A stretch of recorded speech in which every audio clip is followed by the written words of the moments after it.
we go. Hello. Hey y'all, I'm Liv. And I'm Amy. And this This is Girls Gone Spooky. Spooky. Okay, first things first. Okay, well actually should have talked about this before we started recording, but this is our last episode for a couple weeks because I'm going to Europe and then we'll be back. Yes. So just a heads up, we shifted our schedule around a little bit. So prepare yourselves. But we will be back soon. Oh my God, if you're on video, Binks is a gargoyle. Binks has appeared. A wild Binks really has appeared. Just slunk He said, up. He said gargoyle mode Yep. activate. Okay, that was the first thing. Okay. Now on to the good stuff. Yes. This weekend, Noah and I went to see Paranormal Activity on stage. Whoa. It was so good and so scary. How did they do that on stage? Okay, there's this guy named Chris, I think it's Chris Barker. He's like an on-stage illusionist.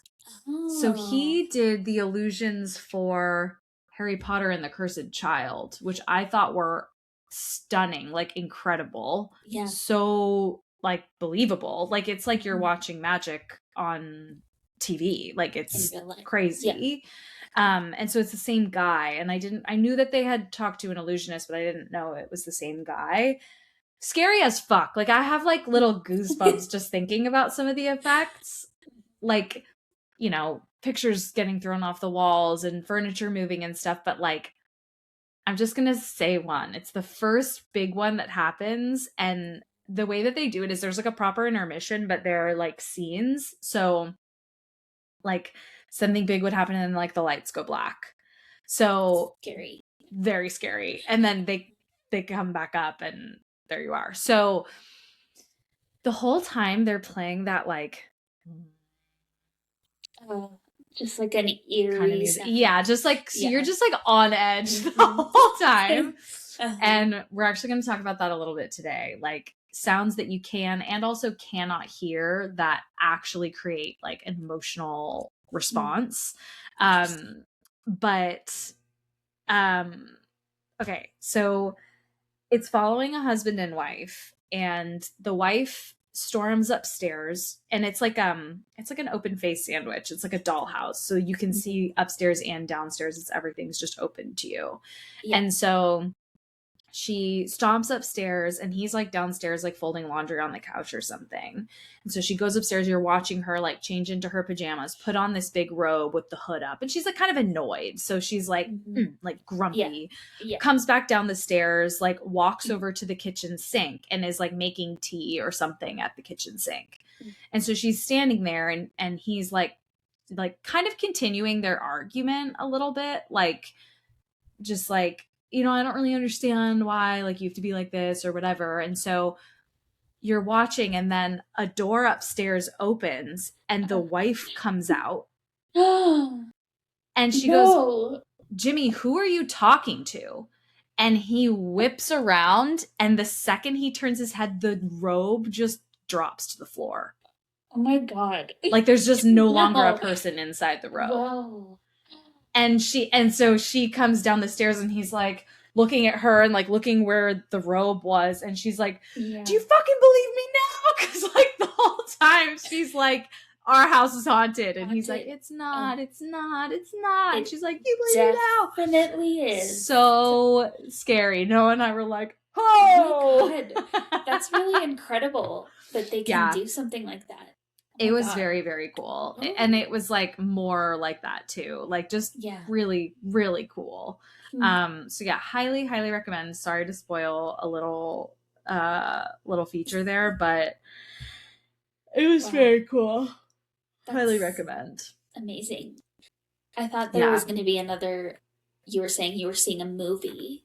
Paranormal Activity. Aren't there like 6 of them already? Yeah, there are so many of them. I think they're done making them. Yeah, okay. I don't think they're making anymore. At least, I mean, they'll reboot it, I'm sure, in 10 years. But No, and I feel like I'm so behind on horror movies. Like I still haven't watched the new Conjuring one. I haven't watched there was another one that was in theaters recently that I was like, we have to watch that, and we still haven't. But I'm just like behind on content in general. Like I still haven't seen Hamnet, and I haven't seen Wuthering Heights yet.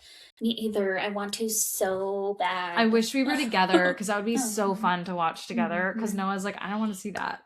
Yeah, just I don't think it appeals to men I'm as like, much. Yeah, of course, Jacob Elordi grabbing Margot Robbie by the corset strings and hoisting her up doesn't appeal to them, and we're like drooling. I can't wait to see that. Can't wait to see that. Kiss. I will have dreams about it. I'm sure. Yeah. Yeah. Oh, Jacob Elordi, you tall, hairy, beautiful man. Yeah, so I'm behind. Though. Me neither. And I've heard maybe that's better for seeing this movie. Oh, interesting. It's not true to the book at all from what I've seen. So people who are protective, I guess might be the wrong word, of the book. Literary purists. Yeah. They do not like the movie. So, interesting. Yeah. I do want to read it though, because it's Bronte, right? Yeah, her only book, I think, Emily. Oh, is that right? Yeah, I think so. At least I think I saw that or heard that somewhere. Who wrote Jane Eyre? Her sister. Oh, is it Charlotte? Yeah, Charlotte, Emily, and Anne Bronte. Let's see. Is Wuthering Heights her only? We can all hear you typing too, which really adds to the effect. Yes, it's her only novel published by Emily Bronte. She passed away at 30, only 1 year after its release. I didn't know that. Oh, she never got to see it get famous either. That's sad. What'd she die of? Let's check it out. Emily Let us know. Let's do a little research. Tuberculosis. Of course. The consumption. Her sister also died. Jesus. Anne. But I don't know about Charlotte. We'll save that She's for still alive. Another time. She's 200 years old. Yeah, exactly. Okay, well that leads us to y'all, warning. I cannot speak today. I was on client calls just like like could not. I cannot speak. That's all right. You've been fucking warned. Okay, so those are good vibes. These are bad vibes. That's what we're talking about today. Yes. Cults and bad vibes. And by bad vibes, I mean like that feeling that you're just like, something's not right. Yeah. So I feel like you went more cult route. I went a little bit more bad vibes route, but I've got both. So it'll be a nice little melange. Some background stuff. Let's define a cult. What is a cult? A cult is typically, I'm going to tell you, a cult is typically a cohesive, often small group of people holding extreme, unconventional religious, spiritual, or philosophical beliefs, often centered around a charismatic, authoritarian leader. These groups often use coercive, manipulative, or deceptive tactics to control members' behavior, thoughts, and emotions, isolating them from society. So, key characteristics of a cult: charismatic leadership, an unquestioned leader who is often accountable to no one. Totalitarian control. The group dictates many aspects of members' lives, often separating them from families and mainstream society. Exploitation. Members may be manipulated to serve the financial or personal interests of the leadership. There's often a lot of sexual abuse that's happening, especially for women. Us versus them mentality. I know, it's so gross. A strong sense of elitism or conversely paranoia and hostility toward the outside world. And lastly, deceptive recruitment. So use of high pressure tactics and manipulation to attract new followers. So that is a cult, which I'll pause on the other background because I feel like that tees us up really nicely for your section. Yes, it does. So, yeah, I have only cult stories today, but they also have bad vibes. Yeah, because I mean, it's a cult. full stop, bad Yeah. vibes. So, it's, let me get mine up. I'm going to start with Heaven's Gate cult, which is pretty well known. And also, trigger warning for it because it's not a good ending. So, oh no. Just prepare. So, this is Heaven's Gate. I'm not going to get into their exact belief quite yet. So we'll just start with the background. But basically, they believe that there's something called the next level above human. So. Okay. Oh my god. Oh my god. Just his little eyes. So do we, and it's Binks. Mm-hmm. Are you the next level above humans? Yeah. You're crazy. Get off me, man. Okay, sorry, continue. I think so. Okay. Okay, so Heaven's Gate, we go back to 1972. So Marshall Applewhite is eventually the leader. He, at this time, is not a cult leader. He's a music professor. He is the son of a minister. And by all accounts, he's very conflicted about his faith, his identity, his sexuality, and his purpose on Earth, which I think most people are. But he is really seeking things. So in 1972, he meets somebody named Bonnie Nettles. She's a nurse that's caring for him during some issue that he had. And so Bonnie, she is already getting into kind of UFOs and ETs and sort of that. alien stuff. And so these two make an immediate connection. It's very intense, and very quickly they start to believe that their meeting each other is divinely orchestrated. And so they start to kind of, they mix Christianity and their biblical knowledge with science fiction, UFO culture, for lack of a better word. Wait, I love that. Like that. UFO culture? I'm dead. But that's real. Some people call it a UFO religion, which I think we'll talk about maybe next week. Yeah, yes, we will. Yeah, so culture, religion, whatever you want to call it. Jesus. They also start thinking that they are probably the two witnesses that are described in the book of Revelation. And so they've been sent to Earth with a mission. Binks is hungry. He's literally biting me. He's trying to eat my hand. I'm gonna have to kick you out. It's not dinner for another hour. Go on. Get down. You can do it. You'll be okay. Drama. He's so drama. That's crazy. Okay, proceed. Sorry. Okay. But of course they're yeah, that's us in the Bible. Yeah, that is us. Yep.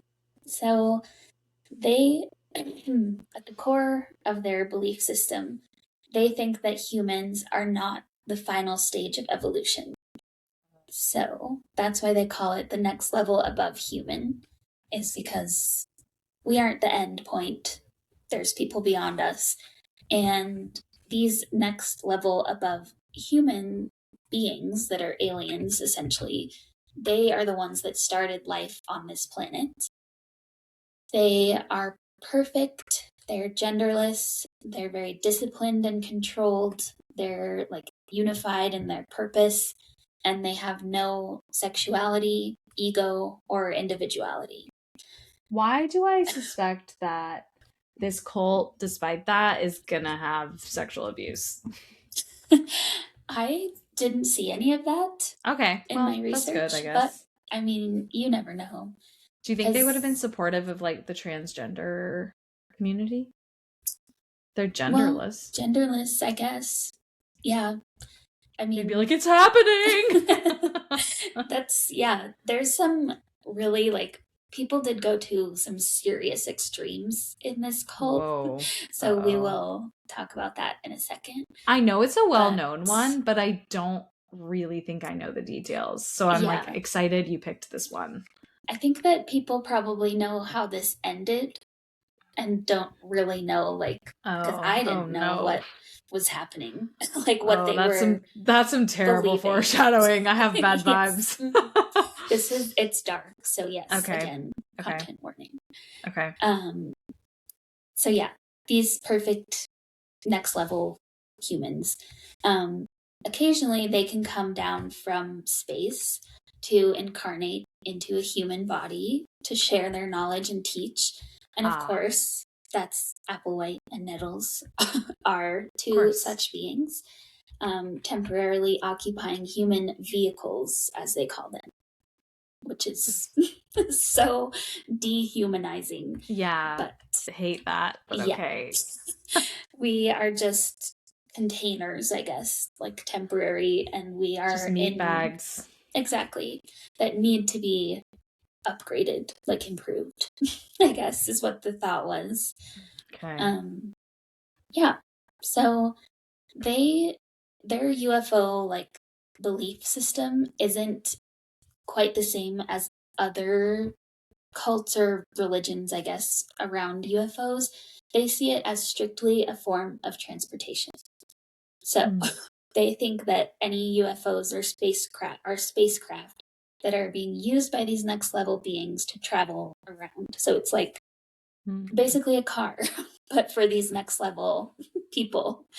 And so it's a spaceship. Yes, it's a spaceship. They're like, how do we overcomplicate this? Yeah, it's a space. Yeah, it's a UFO spacecraft. These next level beings are on there, and they're zipping around doing whatever they do. Zapping around. That's the thought. Not having sex, genderless. No, just oh my god. Binks is just on a he's on a mission to scare the shit out of me. God. He just comes up over the same shoulder every time. Just no warning. Aww. He's staring into your soul. He was looking into the camera. Yeah. He knows what he's doing. Okay, he's so sorry. Beautiful. So many distractions today. It's okay. That's good to break up the vibes. Yeah, the bad vibes. Okay, so kind of in hand with this UFOs as transportation, they start to reinterpret to their followers, like they say angels were extraterrestrials, and the ascension of Jesus was actually him being taken aboard a spacecraft. So, to them, heaven. It's not awful, actually. Yeah. Yeah. No. That part I don't hate. Agreed. It's fine.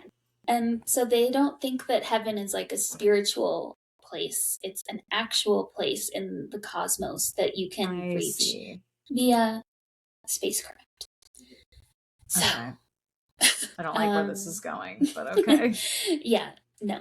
So you can eventually, these next level beings will come for you if you're faithful to this cause, is the message they're getting. And in order to do that, though, you have to eliminate anything that's tying you to your physical body and your place on earth. So they become celibate. There are no romantic relationships. Some male members specifically voluntarily underwent surgical castration in an effort to remove sexual desire. Oh, wow. I was so wrong. Yeah, it's kind of the opposite of oh my god what it seems like it could be. The followers, they cut ties with their families. They give up their stuff. They stop talking. Not my stuff. I know. My treasures. My treasures. They get rid of their treasures. And they stopped talking about emotions also. Like there's Oh, no, because that's supposed to, it's like a low level impulse, they say, to have emotion or sex drive or anything like that. a Yeah. factory defect. Yes. You need to be reset. They also take on different names, like Marshall becomes Doe or Do, D-O, and Nettles becomes T-I. So it's like I want to be Ultron. I don't know if they would let that happen. It doesn't fit the two letters. As in like do re mi? That's what I was wondering, but I didn't see anything about that. Huh. But it could be like if they resonate with that frequency Yeah, that's what I more was or something. thinking. Like that Yeah. feels like UFO Mm-hmm. culture. Yes, it does. I'm That's gonna use probably UFO culture. That's you just did a brilliant thing there. Thank you so much. I coined a term. You coined a term, 100%. Amazing. So, okay, they've given up everything. They have their new names. Okay. And then, like I said, if they're faithful enough and they demonstrate enough discipline, they could receive a deposit, they called it, from the next level, which is when like a fragment of alien consciousness could grow within them. And that's when they know that they're being invited to evolve. So there's a bit of a hiccup because in 1985, Bonnie dies of cancer. Oh. And so, what a human thing to do, though, you right. know? I bet she had a lot of feelings about that. Yes. And so Marshall, he's like, I need to reframe this. He starts teaching that Bonnie had just graduated, he called it, to the next level. God. Ahead of the rest of the group. So all she had done basically was she shed her human vehicle and she's still in communication, continuing their mission from above. So this point. Up until. Oh, sorry. Go ahead. Oh, no. You can go ahead. Well, I was just going to say, up until this point, aside from like cutting people off, telling them to get rid of all their stuff, and like you can't have feelings, like, was there like financial exploitation happening? Not really, from what I saw. I think it's like kind of tame, you know. Oh my god, you know what I mean? It is, because I don't think that they were giving them money. Yeah, and I think they did like maybe live. System.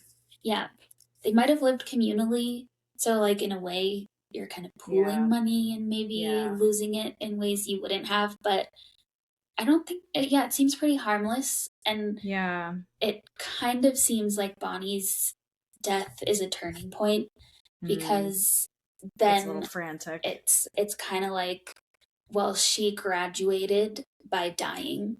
So maybe that's how we make this happen for ourselves. Yeah. Yes.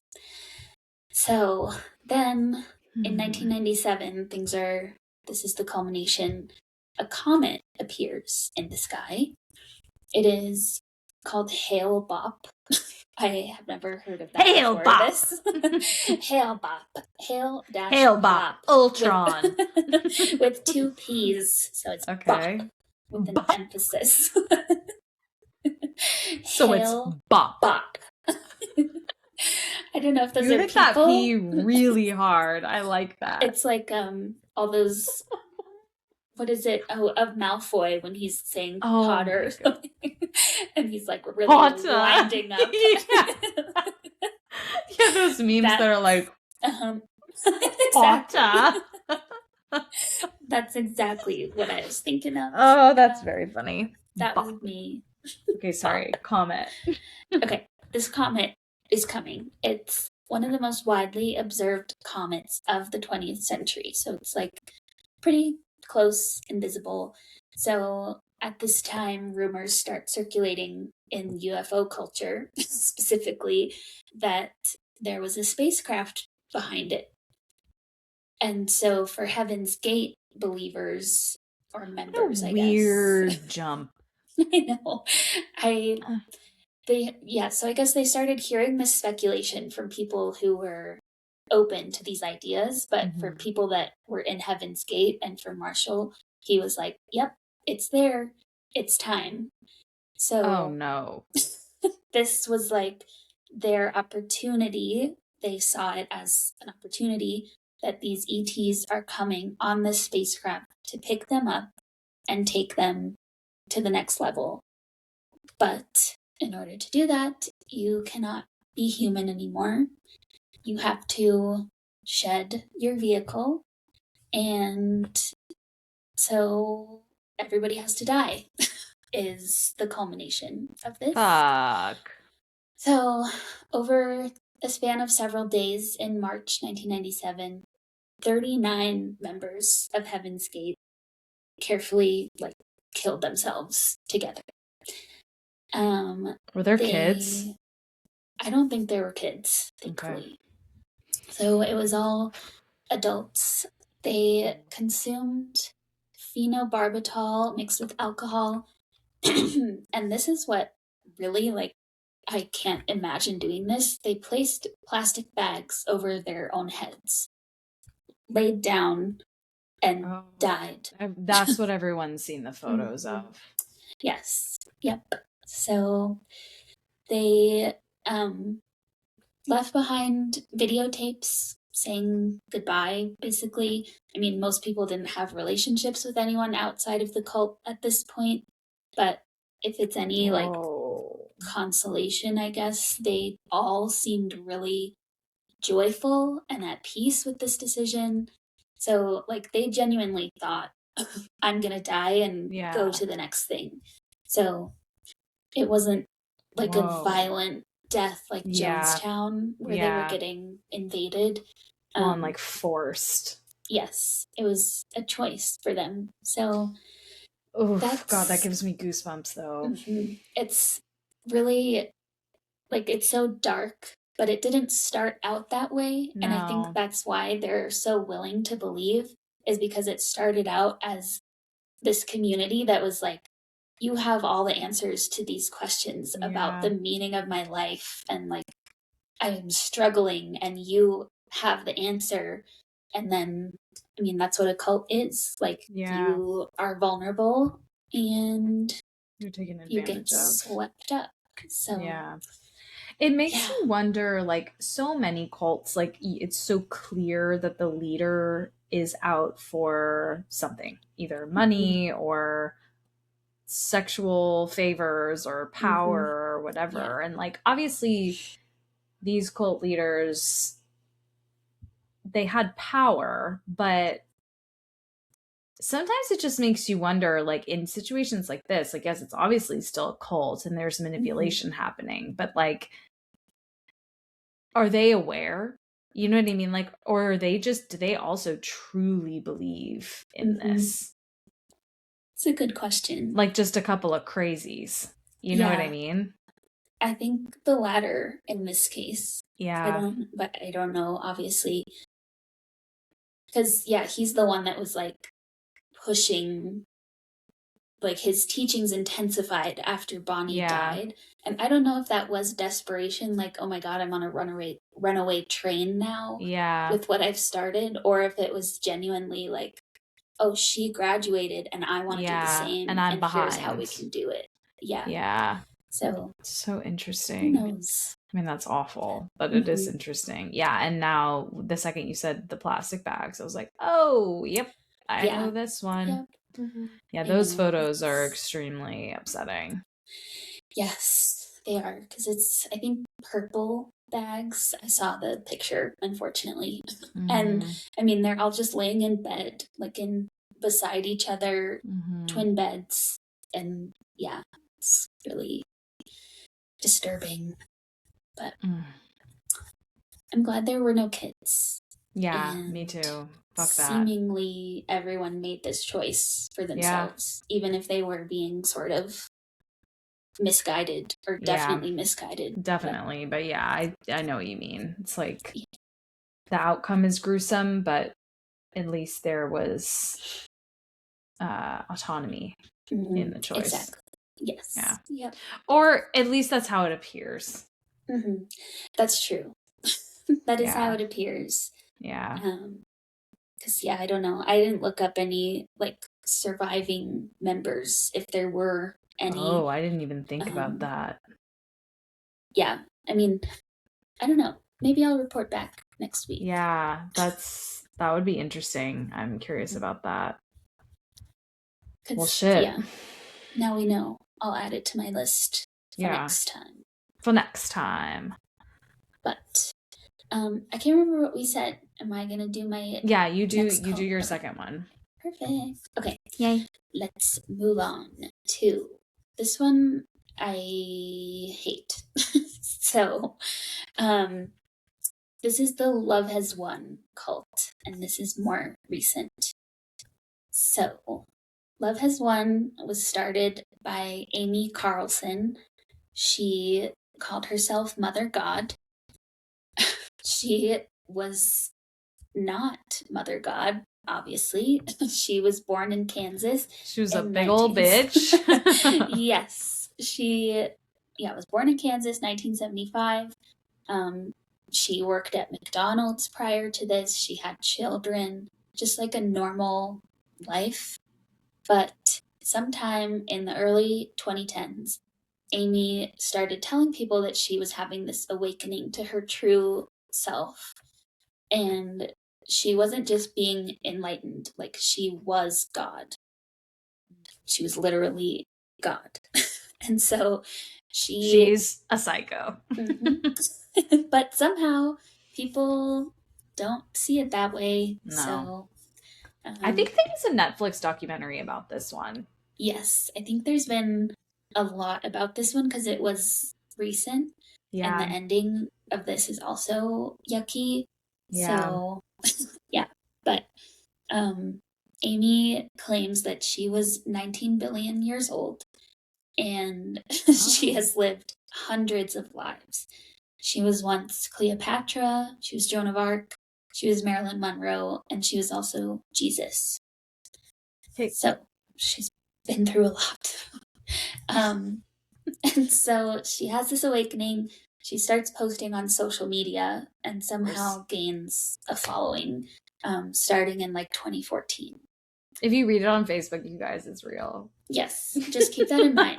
Always. Just keep that in mind at all times. Anything on Jesus Facebook Christ. is just the truth. It's true. So, yeah.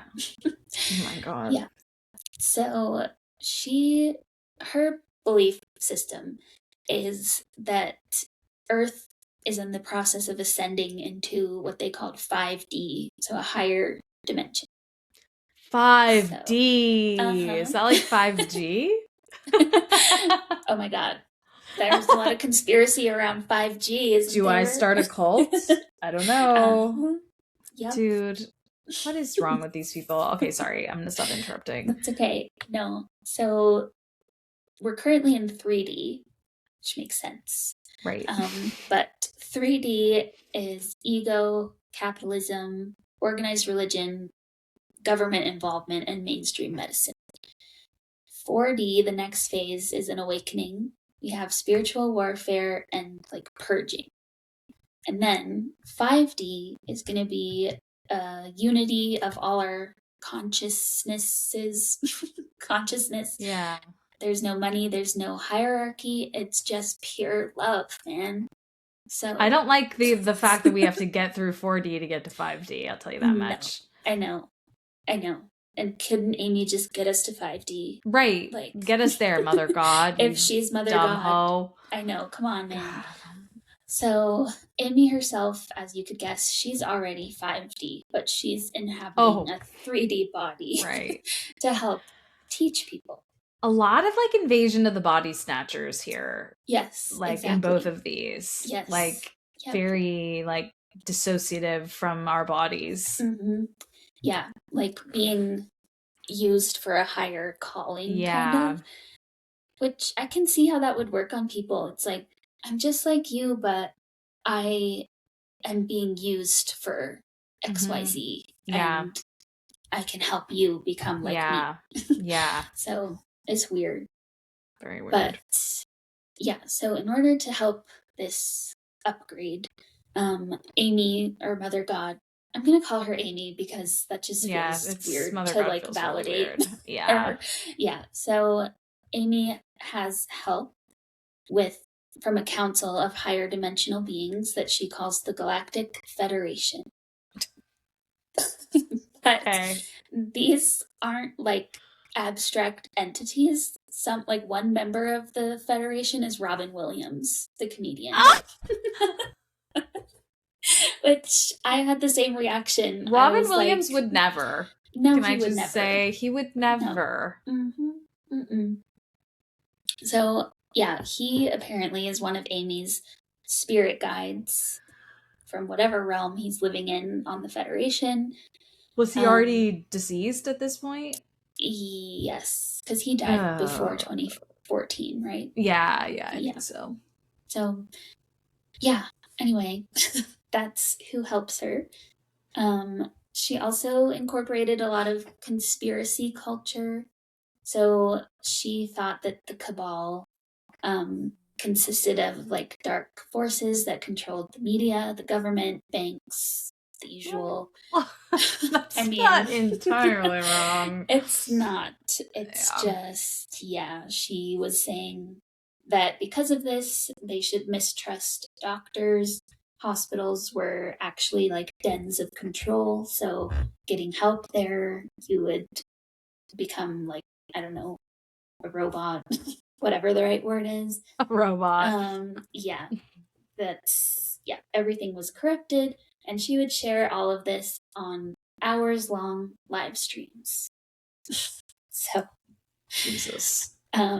she also claimed that because she was a 5D person already, she could heal people energetically, which I know that sounds ridiculous. I'm not one to talk though, because I Well, believe in healing touch. yeah, so do But I. But that's different. Like, to actually. She's not like Reiki certified. You know what I no, mean? yeah, Like, no, she's not. she's out here saying that she can cure cancer and depression, Yeah. addiction, and that actually those are the specific examples they gave, that cancer was an energy distortion, depression was ego resistance, and addiction is just a misalignment of your spirit. And so she happens to have the key to all of those things because she can manipulate your energy. If you believe in her, your spirit will become aligned with hers, and also you'll lose your ego by like believing in this bigger thing in Yeah. you, I guess. So, but by doing this and offering this service to people, she said that she was absorbing all of their pain and all of humanity's pain into her own body. So when Amy started getting sick, people were like, oh, this pain just must be weighing on her. And eventually her skin started turning gray blue. This, after her death, spoiler alert, is because she was using colloidal silver just like way too much, which is it's an alternative medicine that people used to use thinking it had antimicrobial properties, which it actually kind of does for topical uses, but she was ingesting it and Oh. in way too heavy Way too high quantities. amounts. So she started turning silver, like gray blue. I looked up pictures of this. I think it's called Argyria or something. Let me see. What Yeah, Argyria. the hell? And it's an irreversible condition. Like once it starts, you're going to be blue gray forever. So, oh my god. Oh, ow, sorry. Hit the computer. Jesus. Okay, so yeah, she's on a bad path now. Yeah. They're all living communally at this point, all her followers. And so they're also doing these really long live streams, like showing their cooking and all the time they spend together and all these great things about their lives. And there are former members that have spoken out about this, and they talk about like we were sleep deprived, she would humiliate us, We were being manipulated. Jesus. And all of them were constantly drinking. And especially Amy, she drank straight vodka all day, every day. So, yeah, anyway, she's getting weaker, she's sick, but she's framing it all as her ascension. And so in April 2021, Amy died in California. She was only 45 years old. But this lasted 7 years while she was alive. Jesus. Yes. Yeah. And she had a lot of followers. I think it said 144,000, at least in her like online communities. But that could also be like looky loos. Like I would go on there and be like, what are they saying? What are they saying? So, yeah, that's true. Lucky loos. You just channeled your mom for a second there. I mean, I just am a looky loo. Like, I am a looky loo as well. Certified looky loo. So anyway, it's weird because it's like a hippie cult. Mm-hmm. It's like appeals to people who are like energetic healing and like, but then drinking all the time, which like sounds like addiction. Yes, it is for sure. And she's saying that she can hear that in other people, but then encouraging it at the same time and modeling it too. Yes. I mean, what? It's bizarre. I don't know. But yeah, she passed away, but everybody is like, she just ascended. So her followers that were with her in California transport her body back to Colorado, which I don't know if I said that this is in Colorado, and they place it in their house and they wrap her up in blankets. They wrap her with Christmas lights. They put like glitter on her and makeup and stuff. And they sit around waiting for her to transform. And obviously she never does. And police arrive instead.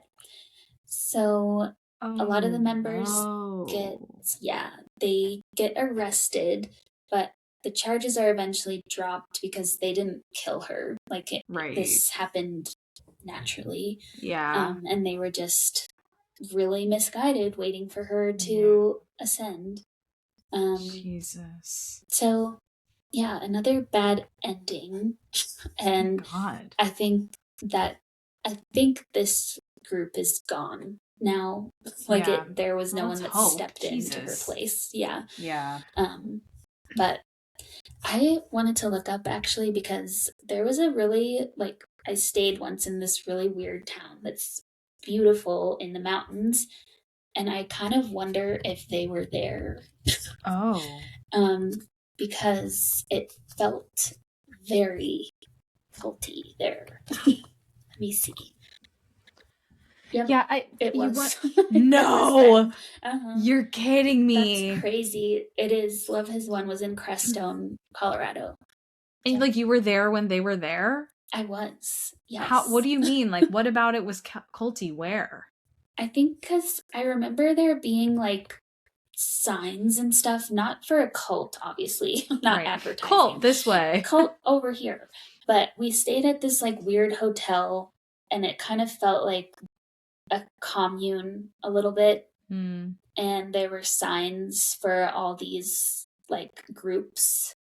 And I think I remember we were talking to people about like what's happening in the area. And they were like, there's this group here. And so I don't remember all the details, but I've definitely been there. And it was such a hippie community, so it's no surprise that was...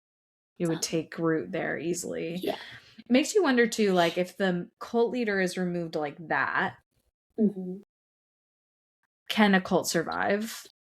Like, if no one steps up into the leadership position or no one's accepted into the leadership position, can it carry on?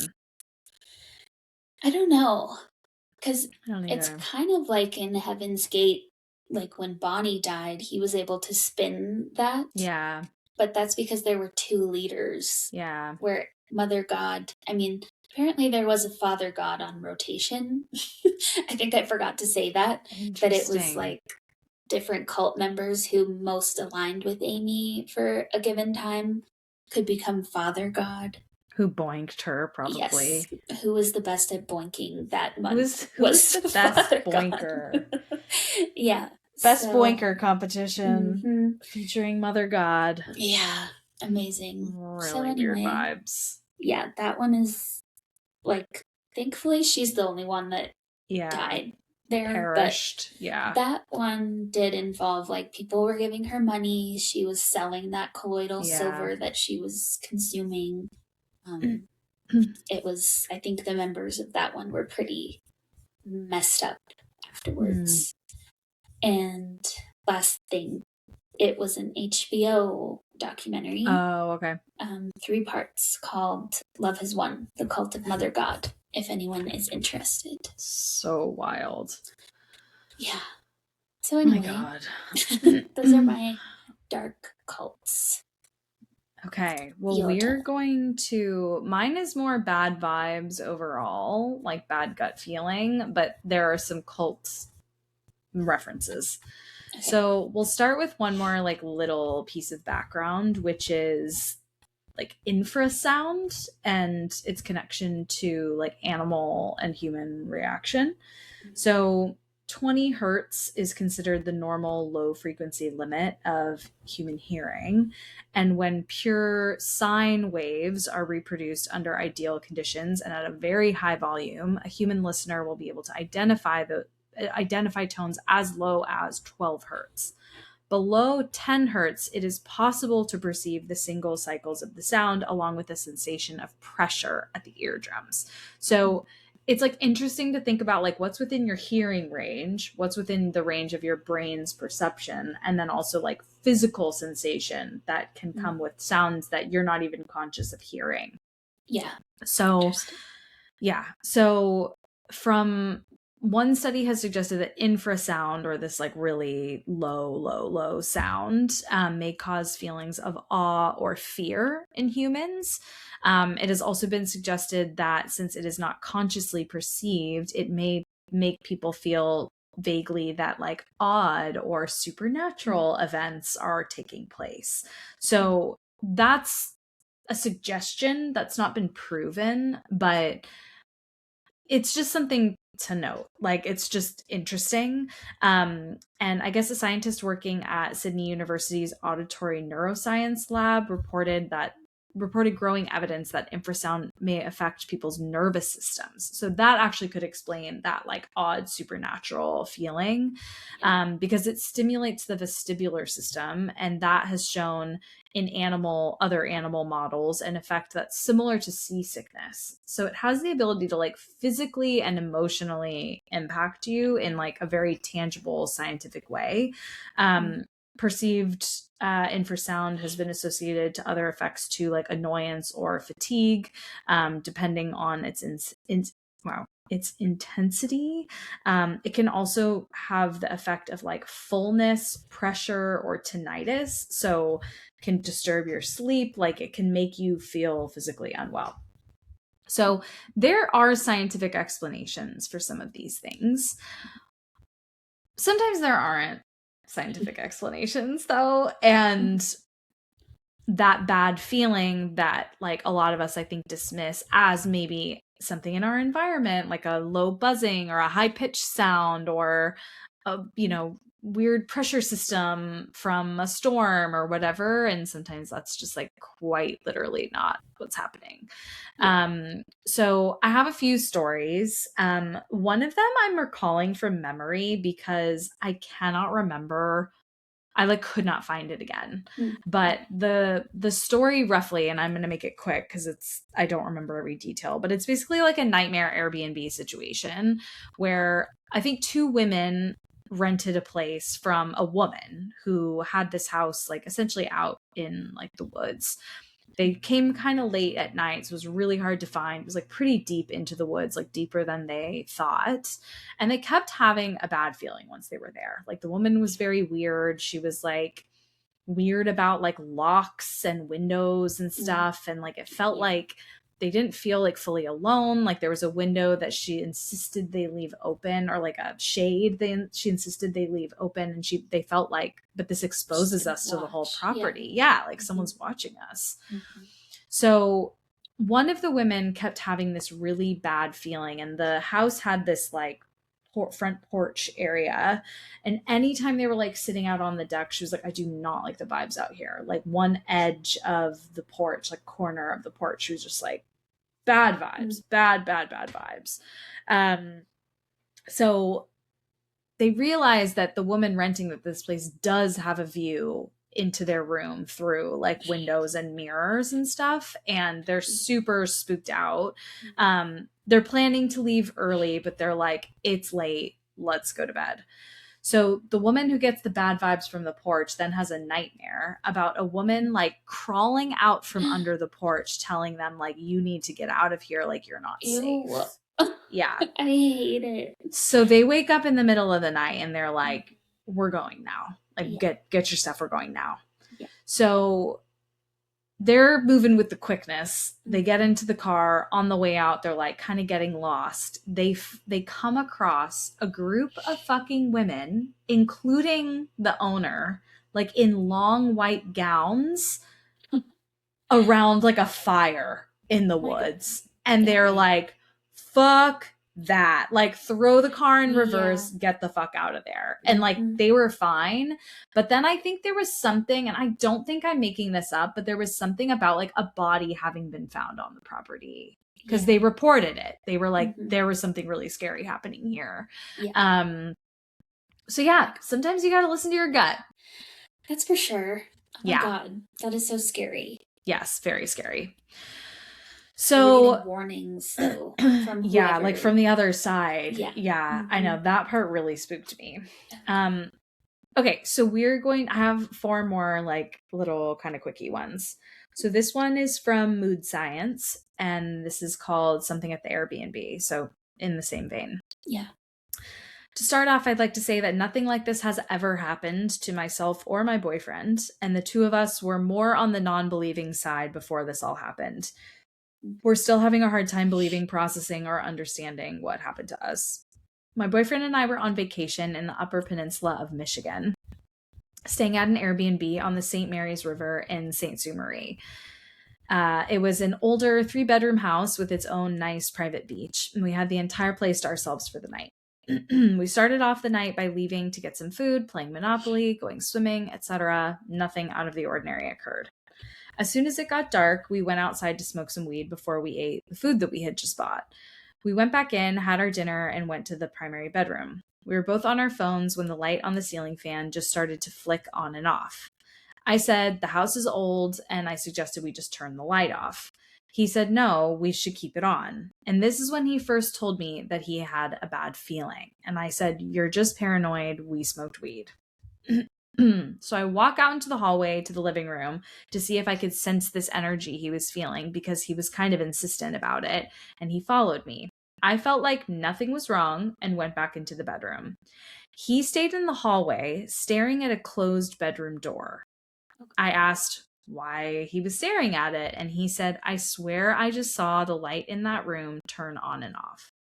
I was more concerned about a person being in the house, and I said we needed to go in there and look. So we walked in, we checked under the bed and in the closet. Nobody was in there. He became really startled, and I was confused because I was still kind of high and had kind of zoned out at this point. He said that the dresser had just been shaken really aggressively against the wall. I felt skeptical because I hadn't seen it myself, but I said I believed him. Let's just get out of here. So we left the room. After we went back into the living room, he said, I have a really bad feeling like something bad is going to happen if we stay here. I think we need to go. And we had nowhere to go until the next day. I didn't want to leave, but I agreed that we'd go for a drive. We'd come back and get our things and leave if he still felt this way. So we finished driving. We go back into the house. He still had a really bad feeling. I didn't really want to go, but I agreed that we would get our things and leave.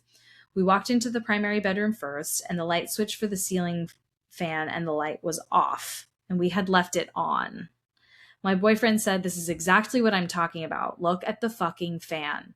It had started moving slowly in a circle, and as I looked up, it sped up, but inconsistently, as if someone was batting at the fan blades. The light then began to flick on and off again as well. Mind you, the switch is still off on the wall. This was enough for me to start freaking out, so we grabbed everything out of there in the primary bathroom and got the hell out of that place. Next, we went to the kitchen, well, out of that room. Next, we went to the kitchen to do our dishes quickly since it was a requirement for checkout. My boyfriend reached into a drawer, pulled out the biggest knife in it, and turned his head to look at me. He said nothing and put the knife down and closed the door. I assumed he was trying to show it to me, that it was there in case there was someone in the house. But he started visibly freaking out, and I asked what was wrong. He said, "I'll tell you in the car." So we packed up, locked the house behind us, and hit the road. I asked him what he had been so afraid about, and he said that thing was talking to me the entire time. It sort of got control of me when I reached for that knife and was telling me to stab you. I had to fight to stop myself. He continued on saying that he'd been listening to these things the whole time, like fucking hit her and pick up that chair and throw it at her. Hearing all of this made me sick to my stomach. We ended up sleeping in my car at a rest stop, but neither of us slept well at all. This lingering, awful feeling. Nothing has happened to us since, and I don't think it attached to us or anything, but I just can't fathom how it gained so much control over him in such little time. I thought that it was because we were high, which just maybe made him more vulnerable, but would love to hear anyone's 2 cents. Yeah. Very, very scary. So scary. Yeah. Yeah. So hate that. Literally. Yeah. But apparently a few people in the comments said that this part of Michigan is known to be haunted. So, really? Like the whole yeah. area? Yeah, I guess. It might be something about the lake or that it's like very wooded up there. I don't know. Very weird. Interesting. Whoa. Yes. Hate it.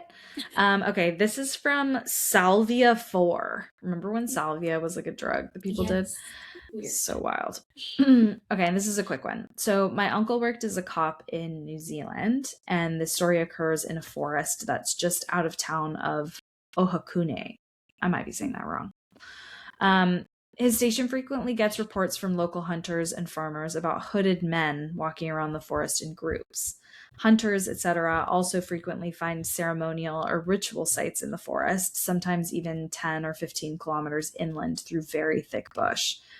Anyway, my uncle was called out to a farmer's property at about 2 a.m. about a decade ago because one of these groups of hooded men were walking up and down the tree line near his property with torches, placing objects around and scaring his family and the farm animals and whatnot. Uncle arrives and approaches them. He says there's maybe 8 of them, and they just watch him, torches in hand. Not a single one of them moved a muscle, and they just watched him as he tried to appeal to them to leave. After some minutes, being completely scared shitless and having no idea how to deal with the situation, he was waiting for backup to assist him when one of them began speaking in a manner that my uncle can only describe as seductive, and somehow manipulated my uncle into letting them just walk away. Whoa. Really weird. He still doesn't remember what they said to him. He just remembers sort of fading out slightly and then seeing the faces of his fellow officers when he kind of snapped back into consciousness. He claims that they must have drugged or hypnotized him or something. My uncle does not believe in paranormal stuff, though, and that experience fucked with him.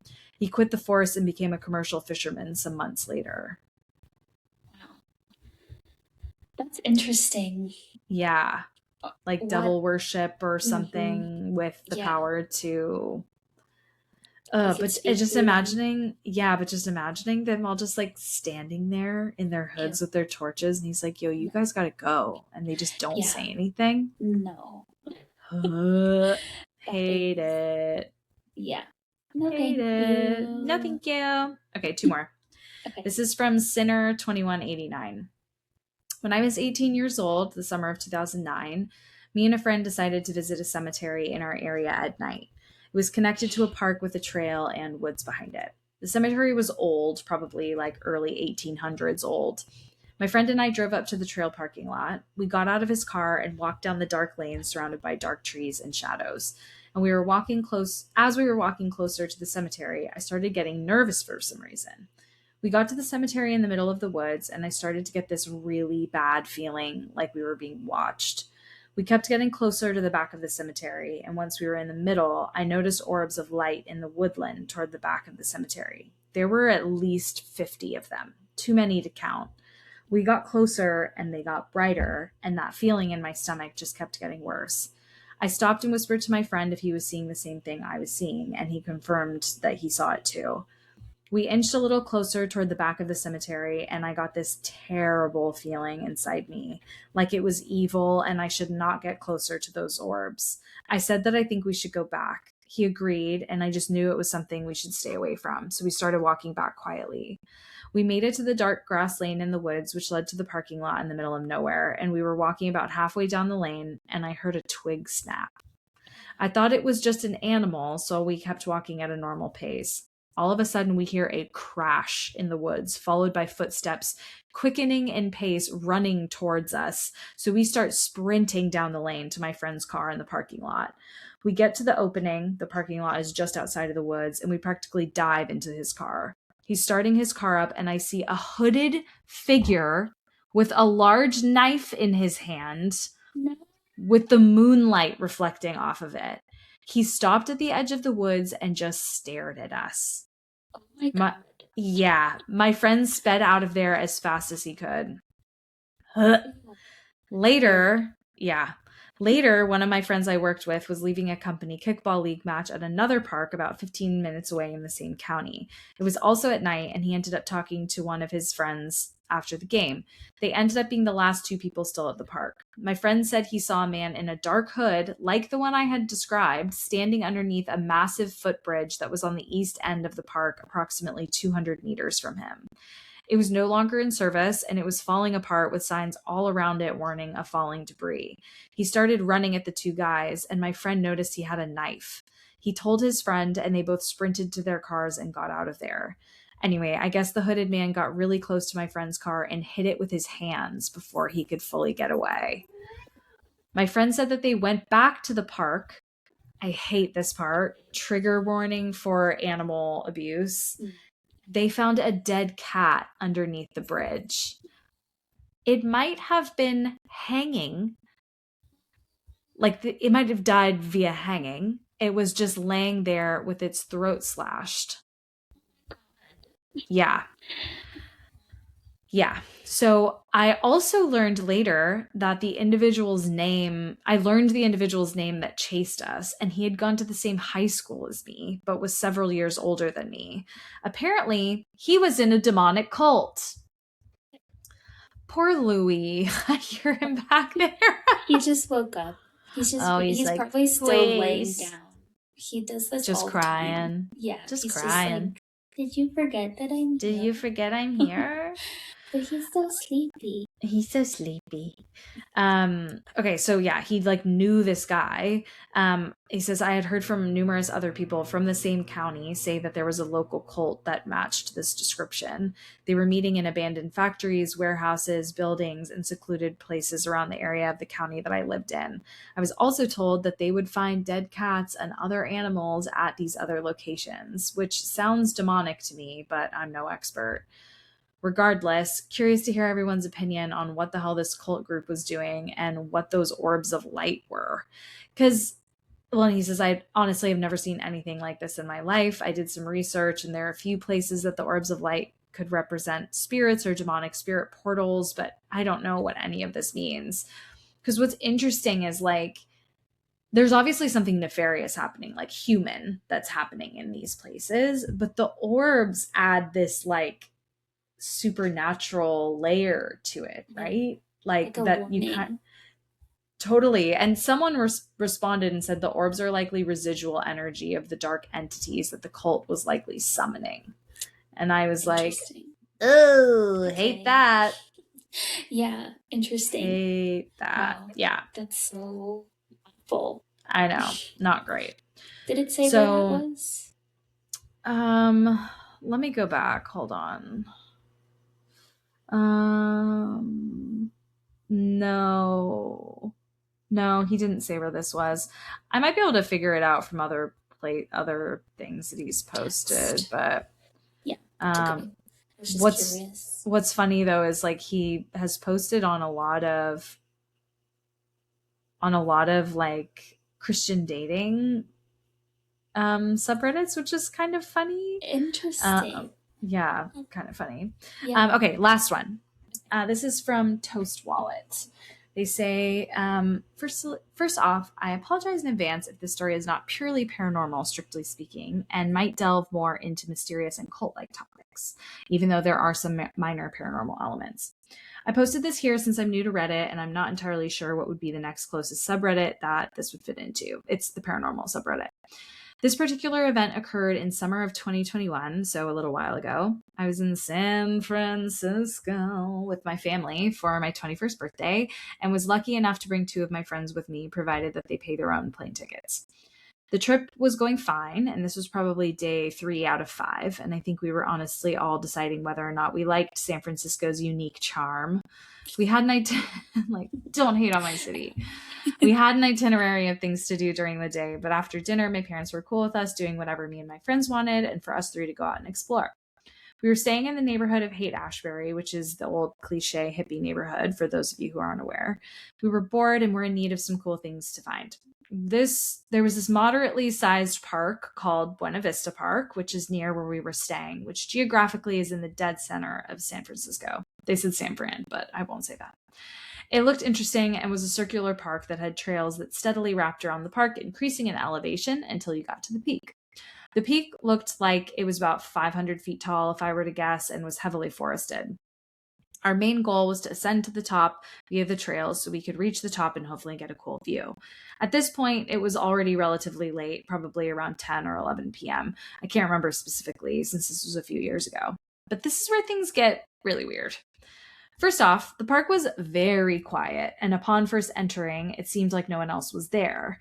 This changed, though, after walking up the trails for a few minutes when we started to spot other people. What was instantly very strange was the way these people were moving through the park. Generally, they were heading the same direction as us, seemingly also trying to reach the peak. The strange thing, though, was that they all seemed to be wanting to keep a very low profile. Every person we spotted on the trail either had a hood up or their head down really low.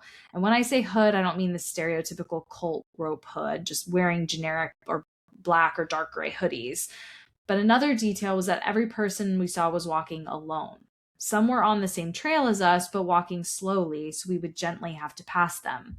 Others were skipping the trails altogether and walking towards the park directly, going straight through the trees and bushes, which was very odd. By this point, there weren't sirens going off in my head or anything. It was just a little strange. But at this point, I'd learned that San Francisco could be a kind of strange city and to not think too much about it. In hindsight, though, it was really weird the way they were all walking solo and not in the way someone might go about strolling through a park. Plus, it was late. There was some kind of seriousness to all of them, and they individually all seemed to be walking with intent. They were also dead silent. Most of the time, I didn't even perceive them until we got within 20 feet. This kept on for 10 to 20 minutes, probably, until we started to reach the peak. All in all, we had probably encountered about 5 of these people, but eventually we were at the peak itself, which was a spot where the trees had cleared, and there was a fairly large grass patch at the top of the hill. Due to this, there weren't a ton of trees blocking the city skyline, so me and my friends sat down for maybe 10 minutes to just see the view. After that, I suppose we'd gotten our fill and were ready to head back. This is where it gets really, really weird. As we started to walk off the grass patch where the downward tree line and trails began again, we saw them. And not just the 5 or so people we saw going up the path, but a lot more this time, probably 20. This is when my heart just completely sank and I immediately knew something was off. My hairs were standing tall and every ounce of my body, including my gut reaction, was just shooting through the roof. These people that were clustered had only been about 75 feet away from where we were checking out the view without us even knowing they were there. They had not made a single sound, had not spoken a word, nothing at all. It also sank in that these people were probably just watching us the whole time we were sitting there and we hadn't even known. Same as before, they were all dressed in dark clothes, not matching hoods, but kind of stealthy looking clothing. And I could not make out a single face with any degree of detail, given most of their hoods were up and it was dark. Something about these people was just very off, and all three of us felt it. We didn't say anything to each other since we would have been heard, and the silence was already deafening. They were all standing around, not clustered like how a large group of people might cluster to socialize and mingle. They're just standing around, not saying a word or looking at each other. The worst part was that they were staring us down, all of them. This look felt hostile, but mainly gave an impression of being unwelcome. It was as if it was very clear to them, but unbeknownst to us, that we were not supposed to be there at that location at that time. I hate to say it, but I can now relate when someone says they feel like someone peered into their soul. It made me really uneasy. This was a situation where my fight or flight response was telling me to get the fuck out of there and run if I had to, but simultaneously, for whatever reason, my gut was telling me not to show fear or run. I felt like I had no choice but to keep walking. I kept my eyes forward and was putting all of my effort to make my body language come across as being sure of my surroundings, as if I was just a regular in this park and knew the fuck what I was doing. We had to keep walking towards them, as this was the only entrance back to the trail that we knew, which they were blocking the way of. And as we approached, there were two of them in particular that were standing at the sides of the trail. One of my friends that was with me later described it as if they were Centurion guards guarding something. Eventually, the cluster made way for us to get on the path, and the way their formation changed was very unsettling.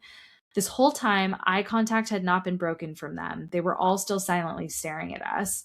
And at this point, they were lined up on the sides of the trail as if we were walking down a wedding aisle or something. Yeah, fuck that. Since we were so close, I was able to take in more details of their demeanor and body language. Their stares weren't only hostile, it felt like they were looking at us like we were prey. My fight or flight was firing off even stronger at this point, and it felt like at a moment's notice they were going to swoop in and do something. My approach changed then, and instead of coming across as being sure-footed and casual, I went into straight defense mode. I stared right back at them and did my best to come across like I was highly aware of them and not at all afraid. I remember there was one guy in particular where we looked at each other for probably 2 to 3 seconds. He had black hair and was balding, but that's the only detail that I could really make out. Eventually, we made it through this group and had reached the end of the line that they had made for themselves parallel to the trail. We kept walking, but could still feel them watching us. Still not a single word had been spoken by anyone in our group or theirs. We calmly kept walking down the trail until we were out of earshot and instantly started freaking out. I do not know what we stumbled into. I don't know if that was a cult or what kind of group that was. The silence and the feeling of being so welcome was apparent and unsettling. We eventually made it out of the park using the trail, and we were all shook. It was weird being in a situation that didn't have any directly dangerous elements, but felt like it could have been if we had just done the slightest thing wrong. I don't know if I acted how you're supposed to in those situations, but I very much felt like we'd stumbled upon a lion's den and something very bad could have happened to us. Overall, I didn't like San Francisco very much. It was definitely a weird, creepy city, but nothing came close to that experience. My main goal of writing this is A, to get it off my chest, and B, maybe ask for opinions about what the fuck we encountered that night. Good question. Like, what the fuck? Yeah. What was that? You don't go there. That's a no. That's a no for me. That's a hard no. That is really scary. Yeah. So, anywho, those are my I have a bad feeling cult stories. Wow. I love those. Yeah, spooky. Trust your gut, everyone. Trust your gut, guys. If you have a bad feeling, it's probably not infrasound. Yes. Probably not. Might be, but it's probably not. Well, with that, we'll be back next week with aliens. I love an alien episode. And we're like overdue. Yeah. We're and overdue. I'm like really into UFO culture now. So I'm so into UFO culture. Honestly, I'm like a UFO influencer. Exactly. A influencer. Exactly. Yeah, can't wait. That's gonna be excellent.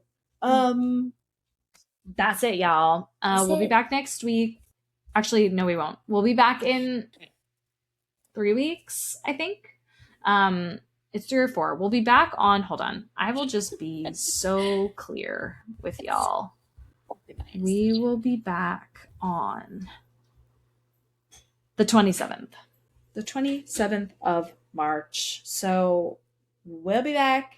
We love you. Stay spooky. Trust your gut. Trust your gut. Bye. Bye.